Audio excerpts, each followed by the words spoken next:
नमस्कार, मैं स्वर भूमि से रोहित शर्मा। मोदी सरकार बनने जा रही है, शपथ ग्रहण भी लिया ही है। लेकिन क्या मोदी सरकार इसे 5 साल टिका के रख पाएगी? पहला क्वेश्चन है। दूसरा है, क्या मोदी सरकार जिस तरीके से संविधान पलटने की बात कर रहा था, जिस तरह से देश में आरक्षण के खिलाफ माहौल बना रहे थे, जिस तरह से परमात्मा के धरती पर उतरे हुए थे, क्या इन सब चीजों पर अंकुश लगेगा? क्या ये जो रवैया था, जो विरोधी रवैया, क्या उस पर अंकुश लगेगा? इन तमाम सवालों को मद्देनजर रखते हुए आज हम बात करेंगे अपने लाइव। हमारे साथ है सुदर्शन जी और वो बताएंगे कि क्या चीज चल रही है, क्या होने होगा। सुदर्शन जी, बहुत बहुत स्वागत है आपका समर भूमि में। धन्यवाद धन्यवाद। सुब्रतो जी, जानना ये था कि मोदी सरकार, बल्कि मोदी बोला जाए, वो जिस तरह से चुनाव में प्रचार अभियान किए और विरोधी दल इंडिया गठबंधन की तरफ से भी जिस तरह से उस पर प्रहार हुआ, लड़ाइयां हुई, इसके बावजूद मोदी सत्ता सरकार में इसका कारण क्या देखते हैं मोटे मोटे तौर पर आप? जबकि जबकि मोदी सरकार ने बकायदा सरकारी संस्थानों का इस्तेमाल, चुनाव आयोग का इस्तेमाल किया, ईडी का इस्तेमाल किया, सीबीआई का इस्तेमाल किया, पुलिस का इस्तेमाल किया, 150 से अधिक डीएम को फोन करके कहा गया। इन चीजों को नजर किस तरह देखते हैं आप? चुनाव बड़ा दिलचस्प हुआ है। पहली बात तो यह कि मोदी जीता ही नहीं है। 542 में 240 को जीतने का फिगर नहीं है। मोदी को, भाजपा को 272 आया ही नहीं, नंबर 1। नंबर 2, भाजपा अपने 52 अन्य सहयोगियों के सांसदों के नंबर के आधार पर अपने को 292 कह रही है, जिसको मिला के इंडिया का कुनबा जोड़ा गया है। ठीक है। अब क्या है कि 240 की जीत को मोदी जी ने कल कहा, मैं न कभी हारा था, न कभी हारूंगा, न इस बार हारा हूं। वैसे ही जैसे चीन में न कोई घुसा था न कोई घुसा है। तो ये लोग तो झूठ को सच कहने में और ग्लोबल रेडियो चलाने में माहिर लोग हैं। दूसरा सवाल, ये 240 का फिगर इनको कहां से मिला? 240 में 75 ऐसी सीटें हैं जहां पर मार्जिन जीत हार का 500 से 1000 रहा। इस बात पर गौर करने की जरूरत है।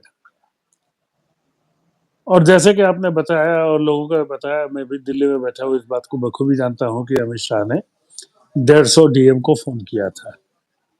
अब उस 150 डीएम में 75 ने घालमेल किया, तभी उस 75 सीटों में 500 से 1000 का जो हुआ क्लोज फाइट में सर्टिफिकेट पकड़ा दिया गया। यूपी में तो ज्वलंत उदाहरण है 7-8 सीटों पर। इसका मतलब यह भी होता है कि हमारी जो ब्यूरोक्रेसी है, टॉप लेवल ब्यूरोक्रेसी, जिला में डीएम जिसको कहते हैं, अगर 150 को फोन किया गया और 75 ने काम किया, मतलब 50% ब्यूरोक्रेसी जो है वो कॉमनलाइज है।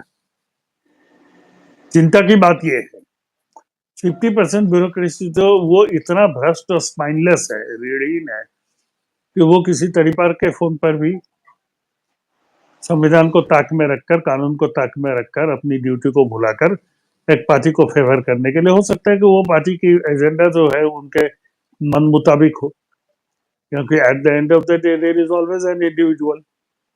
एक व्यक्ति तो है जो डिसीजन लेता है। अब उसके दिमाग में ही अगर कम्युनल हेट्रेड भरा हुआ है, जहर भरा हुआ है, तो जाहिर सी बात है कि वो अन्य दबाव को अगर नजरअंदाज भी कर दे तो अपनी इच्छा से ही गलत के साथ खड़ा हो जाएगा। ये भी हुआ है। ठीक है।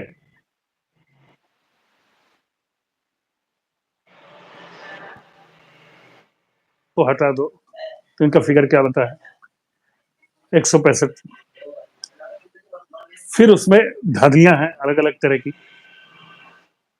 तो जैसे मैंने पहले कहा था, ईमानदारी से चुनाव लड़ने पर, चुनाव होने पर मोदी जी को 120 से 125 50 सीट से ऊपर आ ही नहीं सकती है, और वो सच है।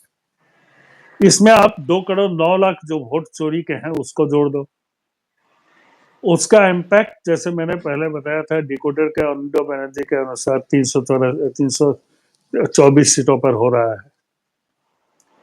अब उस 324 सीटों के इम्पैक्ट को अगर आप आनुपातिक ढंग से ले आते हैं तो 100 सीटें और घट जाती हैं इनकी। तो ये तो चोरी से पास किया हुआ लड़का, फर्स्ट आया हुआ लड़का गली में जाके चिल्ला रहा है कि मैंने फर्स्ट किया, मैंने फर्स्ट किया। वो उसका गिल्ट बोल रहा है, उसकी कुंठा बोल रही है, क्योंकि वो खुद तो जानता है कि उसने कहाँ चोरी की। सुब्रतो जी, आपने आपने लाइव स्ट्रीम में ही एक बात कहा था बहुत पहले कि मोदी बनारस में उनका जमानत हो जाएगा। इसका आधार क्या था? जब तक तो हुआ नहीं। इसका नहीं हुआ, प्रशासनिक अधिकारी के चलते 2 बजे के बाद काउंटिंग रोक दी गई। 6 राउंड में तो हार ही रहे थे। जमानत जब तो कहने की बात होती है, जो आदमी 6 राउंड में, पहले 6 राउंड में हार रहा था, वो काउंटिंग बंद होने के 1-2 घंटे बाद जब काउंटिंग हुई, वो आदमी जीत कैसे गया? अगर आप कहते हैं कि कोई धांधली नहीं हुई तो काउंटिंग बंद क्यों हुई? इसका सुब्रतो जवाब जी, कौन देगा? बिल्कुल सुब्रतो जी, मेरा मेरा एक सवाल रहेगा जिस पर कि भारत के तमाम लोग चिंतित थे और बात भी कर रहे थे लगातार कि क्या चुनाव मोदी अगर हार जाता है कि क्या वह ट्रंप की तरह जबरन सत्ता पर कब्जा होने का प्रयास करेगा। तो ये जो तथ्य, जो चिंताएं थी, वो आज के दौर में वो चिंताएं कितनी कम या अधिक लग रही है? देखो, कुछ कम नहीं हुई है। पहली बात तो समझो कि भाजपा की संसदीय दल की बैठक में ने मोदी को अपना नेता चुना ही नहीं, या दूसरे शब्दों में कहें तो भाजपा संसदीय दल की बैठक ही नहीं हुई। तो एनडीए वाले, दूसरे वाले कौन होते हैं राष्ट्रपति के पास आवेदन देने के लिए कि मोदी जी को हमने अपना नेता चुना है? एनडीए के नेता आपने चुन लिया, और कल अगर भाजपा के संसदीय दल की बैठक में दूसरा कोई नेता चुन लिया, तब इनके समर्थन का क्या मतलब रह जाएगा? क्योंकि एनडीए तो कोई लीगल एंटिटी नहीं है ना, जबकि भाजपा एक राजनीतिक पार्टी है और उसके संसदीय दल की एक कानूनी मान्यता है। तो जहां जिसकी कानूनी मान्यता है, उनसे आप एंडोर्समेंट नहीं लेकर उनसे कहलवाते कि वो नरेंद्र मोदी को अपना नेता, सदन का नेता चुनते हैं, संसदीय दल का नेता चुनते हैं, तब तो बात समझ में आती। चूंकि मोदी जी 240 को फेस नहीं करना चाह रहे हैं, इसके चलते वो एनडीए की बैठक बुलाकर एनडीए के पार्टनर से अपने नाम की अनुशंसा करवा रहे हैं। क्या मजाक है भाई? और राष्ट्रपति इसका संज्ञान कैसे ले सकती है कानून में? उनको भी पूछना चाहिए कि पहले आप अपने संसदीय दल से दल की अनुशंसा तो ले आइए। नहीं, मैं सवाल दूसरा था सुब्रतो जी कि जिस तरह अब से आते हैं उस सवाल पर मैं आता हूं। अगर इस मामले में कोई पेंच फंसा, वैसे तो यहाँ के सुप्रीम कोर्ट के रहते हुए इस सब पर सुनवाई करने वाला कोई बचा नहीं, फिर भी अगर ऑपोजिशन बहुत आक्रामक होकर इस मुद्दे को उठा दिया राष्ट्रपति के सामने, तो क्या होगा? तो उसके मोदी जी का शपथ ग्रहण अभी भी खटाई में पड़ सकता है। और उस केस में क्या होगा? क्या वो आसानी से अपना पद छोड़ देंगे? प्रधानमंत्री आवास छोड़ देंगे? कभी नहीं छोड़ेंगे। स्थिति वही बनेगी। इसलिए वो डर निराधार नहीं है। तो वो डर निराधार नहीं। सुब्रतो जी, एक सवाल रहेगा कि अब जो मौजूदा स्थिति देख रहे हैं, 2 बैसाखी मतलब नीतीश कुमार की पार्टी और टीडीपी तेलुगु देशम की पार्टी मुख्य भूमिका निभा रही है एनडीए को टिकाने में, मोदी सरकार बढ़ाने में। और कल जिस तरह से नीतीश कुमार ने मोदी का चरण स्पर्श किया है, तो इन चीजों को किस पर देख पाते हैं आप? देखिए, ऐसा है ना कि नीतीश कुमार और चंद्रबाबू नायडू दोनों ब्लैकमेल्ड हो रहे हैं नरेंद्र मोदी से। नीतीश कुमार ने बिहार में पाला क्यों बदला था? अपनी इच्छा से बदला था क्या? ब्लैकमेल्ड होकर ही तो बदला था। तो उसी का असर, उसका असर चला गया क्या? वो असर तो अभी भी है। आज भी ब्लैकमेल्ड होकर वो जा रहे हैं मोदी के पास। चंद्रबाबू नायडू, देखो, नरेंद्र मोदी के राजनीतिक उदय कि पहले से ही चंद्रबाबू नायडू भारत के सबसे बड़े कॉर्पोरेट दलाल रहे। हैदराबाद को जो आईटी सिटी बनाने का श्रेय चंद्रबाबू नायडू को दिया था, वो कॉर्पोरेट दलाली का एक जीता जागता नमूना था, जो हैदराबाद से चंद्रबाबू नायडू ने शुरू किया। बाद में जाकर भाजपा वालों ने उस एजेंडा को, उस बुद्धि को अपना लिया, खासकर नरेंद्र मोदी। उन्होंने हैदराबाद की आंध्र प्रदेश, अविभाजित आंध्र प्रदेश की तर्ज पर गुजरात में वही काम किया, मोदी जी चीफ मिनिस्टर रहते हुए, जो चंद्रबाबू नायडू पहले कर चुके थे। तो चंद्रबाबू नायडू मोदी को ब्लैकमेल कर रहे हैं, नीतीश कुमार मोदी से ब्लैकमेल्ड हो रहे हैं। ये बेसिकली, अगर हम प्रजातंत्र की बात करें, लोकतंत्र की बात करें, ये एक अनहोली अलायंस है, ये अनैतिक अलायंस है, ये अलायंस नहीं है। ये सभी अपने अपने स्वार्थ सिद्धि के लिए बैठे हुए हैं। देखो, इंडिया गठबंधन के अलायंस में और इस अलायंस में बेसिक फर्क क्या है? इंडिया अलायंस का जो गठबंधन हुआ, वो लोकतंत्र और कॉन्स्टिट्यूशन को बचाने के लिए हुआ। वो इसलिए नहीं हुआ कि शरद पवार को कौन सा पद चाहिए, राहुल गांधी को कौन सा पद चाहिए, केजरीवाल को कौन सा पद चाहिए। ये बात तो नहीं हुई थी, आज भी नहीं हो रही है। लेकिन इनमें क्या है? नायडू होम मांग रहे हैं, नीतीश रेल मांग रहा है, कोई डिफेंस मांग रहा है, कोई फॉरेन मांग रहा है, कोई वित्त मांग इस रहा है, सवाल कोई शिक्षा मांग रहा पर लेकिन सुब्रत जी, हम सवाल जो पूछेंगे वो जमा ये था कि जिस तरह से लोग बोल रहे थे कि नीतीश इंडिया गठबंधन के साथ आ सकते हैं, एनडीए के साथ छोड़ करके, तो नीतीश कुमार ने जिस तरह से नरेंद्र मोदी का पैर छू करके प्रणाम किया उनको, तो इसके है। क्या एक्चुअली आप उस वीडियो को अच्छी तरह देखिए। नीतीश पैर नहीं छू रहे थे, नरेंद्र मोदी उनका पैर छू रहे थे और नीतीश झुककर उसको उठाए। एबीपी न्यूज में इस फ्रेम बाय फ्रेम उसको चलाया है, तो उसको ध्यान से देखिए।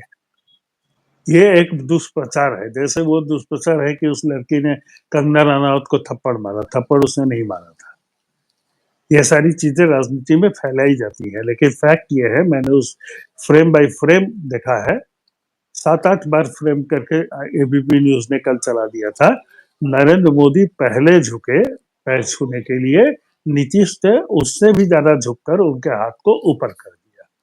वो पैर छूने के लिए नहीं झुके। दिस द फैक्ट, फैक्ट को फिक्शन के रूप में पेश कर दिया था, ऐसा कुछ है नहीं। बिल्कुल बिल्कुल। तो जी, हम एक ब्रेक लेते हैं और आते हैं ब्रेक के बाद। हाँ ठीक। ये जो वर्तमान सरकार बनी है, शपथ ग्रहण ली है, इस सरकार का भविष्य आप किस रूप में देखते हैं? क्या यह सरकार की तरह ही निरंकुश, तानाशाह जैसा व्यवहार कर पाए?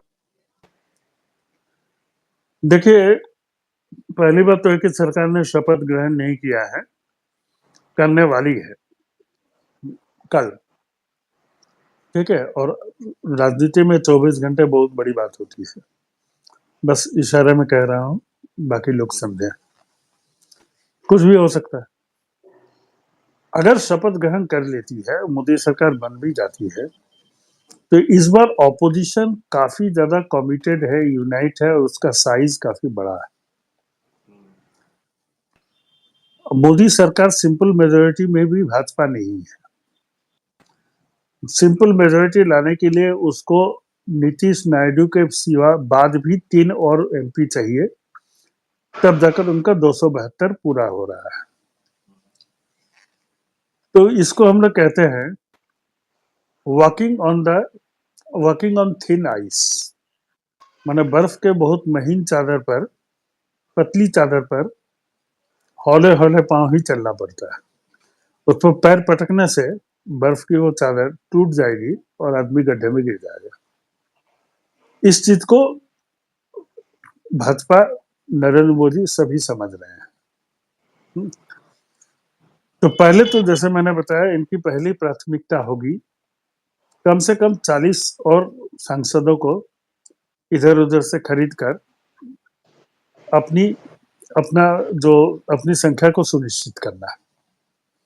अगर ये इस तरह का कर पाते हैं आने वाले 6 महीने के अंदर, तब क्या होगा? तब हमें 2019 के ही मोदी की निरंकुश सत्ता के दर्शन फिर से होने वाले हैं।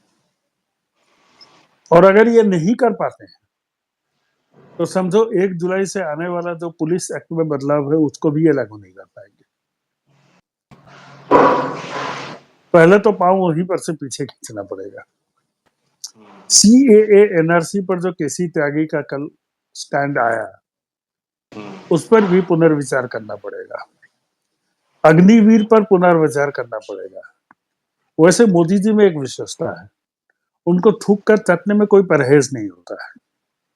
वो अपने पॉलिटिकल सर्वाइवल के लिए 1000 बार थूक कर 1000 बार चाट सकते हैं, जैसे किसान आंदोलन के समय हमने देखा है, कई मौकों पर देखा है। बिल्कुल। तो ये स्थितियां जो हैं, इसलिए बड़े हाइपोथेटिकल क्वेश्चन है। लेकिन मान लो कि ये एब्सोल्यूट मेजोरिटी ले भी आए 30-40 एमपी खरीद कर, फिर भी इनके लिए राह आसान नहीं होगी, इसलिए कि ऑपोजिशन जो है वो भी 238 है, 234 है, वो 50-60 में नहीं है, 100 के नीचे नहीं है, इसलिए वो फर्क पड़ेगा। प्लस ऑपोजिशन अब इस स्थिति, एक महत्वपूर्ण बात क्या है कि अब संसद में एक लीडर ऑफ ऑपोजिशन होगा। 100, 101, 102 एमपी के साथ Rahul Gandhi leader of opposition होंगे। लीडर ऑफ ऑपोजिशन को कैबिनेट मंत्री का दर्जा दिया जाता है, वही सुविधाएं दी जाती है, वैसे ही बंगले दिए आते हैं। इंग्लैंड में लीडर ऑफ ऑपोजिशन को शैडो प्राइम मिनिस्टर कहा जाता है। उनका एक शैडो कैबिनेट होता है। शैडो कैबिनेट का मतलब ये होता है कि अगर किसी कारण से जो देश की सरकार है गिर जाए तो लीडर ऑफ ऑपोजिशन इमीडिएटली अपना कैबिनेट फॉर्म करके प्राइम मिनिस्टर के पोस्ट पर चला आता है। वहां तक है, भारत में वो स्थिति नहीं है। लेकिन भारत में लीडर ऑफ ऑपोजिशन है। 1977 के अमेंडमेंट के बाद लीडर ऑफ ऑपोजिशन देने संवैधानिक बाध्यता रही है। मोदी जी पिछले 2 बार में जो कांग्रेस को 55 आई है, 54 आई है, 44 आई है, इसलिए हम लीडर ऑफ ऑपोजिशन नहीं बने देंगे, वह गैर कानूनी काम था, असंवैधानिक काम था, जिस पर कांग्रेस आश्चर्यजनक रूप से कभी सुप्रीम कोर्ट का दरवाजा नहीं खटखटाई। मुझे नहीं मालूम क्यों, जबकि ये स्पष्ट है कि आपके 30 आदमी भी ऑपोजिशन में हो तो उनमें से भी आपको लीडर ऑफ ऑपोजिशन चुनना पड़ेगा। ये भारत का संविधान है, क्योंकि कोई भी पार्लियामेंट की कल्पना ऑपोजिशन के बगैर की नहीं जा सकती और कोई भी ऑपोजिशन की कल्पना लीडर ऑफ ऑपोजिशन के बगैर की नहीं जा सकती। ये होता नहीं है। साधारण लोगों को ये चीज मालूम नहीं है, और साधारण लोगों की बात छोड़िए, हमारे देश के अधिकांश पत्रकारों को भी ये सारी चीजें नहीं मालूम है कि 1977 अमेंडमेंट एक्ट क्या था लीडर ऑफ ऑपोजिशन के बारे में। ठीक है, बिल्कुल सहमत है। ये चीज बहुत लोग, ज्यादातर लोगों को नहीं पता है, इसीलिए इस पर कोई चर्चा नहीं होती। लेकिन अब ये स्थिति है कि 102 में तो मोदी जी नहीं कह सकेंगे कि 10% पार्लियामेंटेरियन आपके पास नहीं है इसलिए मैं लीडर ऑफ ऑपोजिशन का पोस्ट नहीं दे सकूंगा। तब ये क्या कहेंगे कि आपके पास 50% नहीं है इसलिए नहीं देंगे? ये तो नहीं होगा। नहीं, बिल्कुल नहीं। अकेले ही 1/5 तो कांग्रेस के पास वैसे ही है। क्या करेंगे? आप लीडर ऑफ अपोजिशन देंगे।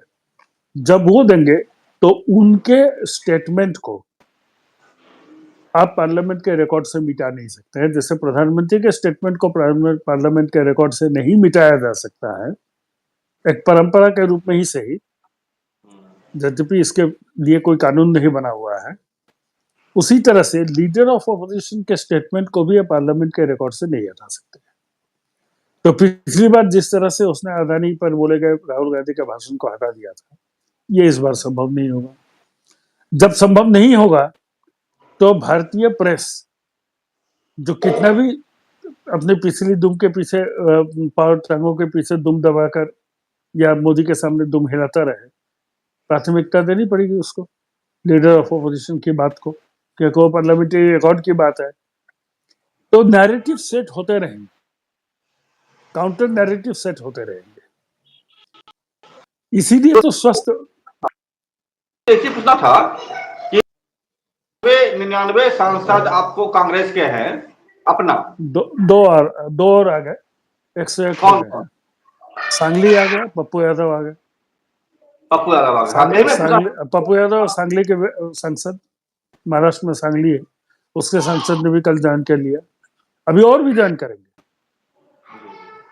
ये संख्या 120 तक पहुंच जाए तो कोई आश्चर्य की बात नहीं है, ये हो जाएगा आने वाले 2-3 दिन में, देखते रहो, हमें अच्छा, मालूम है कहाँ से आ रहा है। मेरा एक अंतिम सवाल आपसे होगा सुब्रतो जी कि जिस तरह की विदेश नीति या राष्ट्रीय नीति में बदलाव लाए थे पिछले दिनों मोदी, और खुलकर अदानी अंबानी के पक्ष में बैटिंग किए थे, चाहे ऑस्ट्रेलिया तक मामला हो या फिर छत्तीसगढ़ में जिस तरह लाखों पेड़ काट करके दिए गए, या फिर जिस तरह से क्या बोलते हैं महिलाओं, मणिपुर के सवाल गिन लीजिए आप, अगर इन तमाम सवालों पर सरकार फिर से मतलब कुछ करेगी उस पर, देखो या फिर देखो एक रहीम का दोहा है ना, रहीमन कारी कमरिया चढ़त न दूजो रंग, काले कंबल पर दूसरा रंग नहीं चढ़ता है।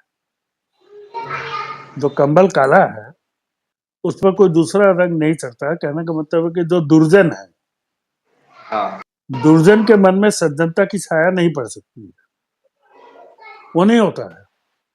ये कोशिश करेंगे, कामयाब कहां तक हो पाएंगे ये ऑपोजिशन पर डिपेंड करता है।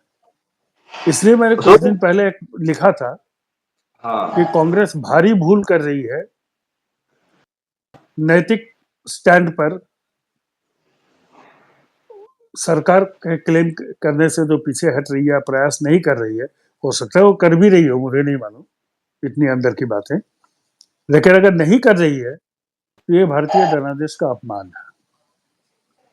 इसलिए कि 240 ही भाजपा को मिली है, इसका मतलब 302 भारतीय जनादेश है। सुब्रतो जी, फिर मेरा एक सवाल और एक्सटेंड कर जाएगा, ये आप मोदी सरकार का भविष्य कितना सुनिश्चित देखते हैं? हाँ, फिर से बोलिए। मोदी सरकार का भविष्य कितना दिन तक आप देख पाते हैं? देखो, भविष्य तो मोदी सरकार के अपने हाथ में है ना। अगर वो निरंकुश सत्ता स्थापित करने की चेष्टा करते हैं तो उनके अपने ही सहयोगी उनका साथ छोड़ देंगे, और मिली-जुली सरकार चलाने का अनुभव इनको है नहीं। समझ जाइए क्या होने वाला है। जी बिल्कुल, बहुत बहुत देश शुक्रिया। एक मध्यावधि चौराहे की तरफ बढ़ रहा है। आपका वीडियो रुक गया बट आवाजें आ रही है, बहुत ये है, नेटवर्क का प्रॉब्लम चल रहा है। बहरहाल जो भी दर्शकों को कहना चाहूंगा, सरकार आई है सत्ता में, जैसे भी आए कितना दिन चलाएंगे पता नहीं। एक अपोजिशन, मजबूत अपोजिशन भारत में है, जो जनता की आवाज कितना उठाती है ये भी देखने लायक बात होगी। और इन तमाम चीजों के साथ हम अपने दर्शकों से विदाई लेते हैं, बताते हुए कि आप हमारे चैनल को लाइक कीजिए, सब्सक्राइब कीजिए, शेयर कीजिए, और यथासंभव आप सहयोग देने का भी प्रयास कीजिए। सुब्रतो जी, बहुत बहुत आपका धन्यवाद, आपने अच्छी जानकारी दिया और इसके साथ